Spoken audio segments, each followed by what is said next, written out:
আজকে যদি আমার সমাজের মা বোনরা ভালো হতো, আমরা যদি আমাদের সমাজের মা বোনদেরকে দিনদার বানাতে পারতাম,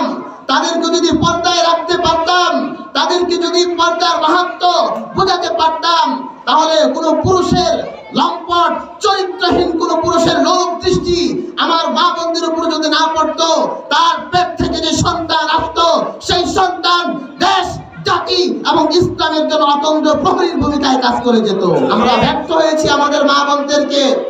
তরবিয়ত করতে, তাদেরকে দ্বীনি পরিবেশে নিয়ে আসতে আমরা চরমভাবে ব্যর্থ হওয়ার কারণে যেই মায়ের পেট থেকে কুতুবউদ্দিন বখতিয়ার কাকির জন্ম হতো, যেই মায়ের পেট থেকে সুলতান সালাউদ্দিন আইয়ুবী তৈরি হতো,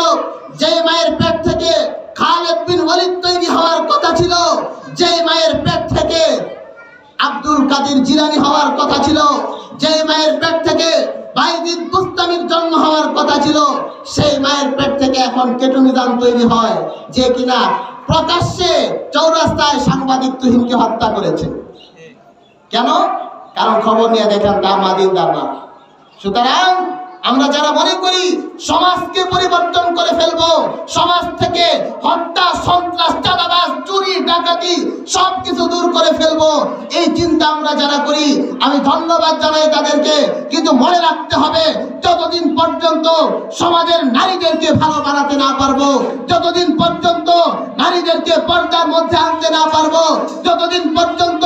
নারীদের সকাল কোরআনের তেলাওয়াতের মধ্য দিয়ে শুরু না হবে, ততদিন পর্যন্ত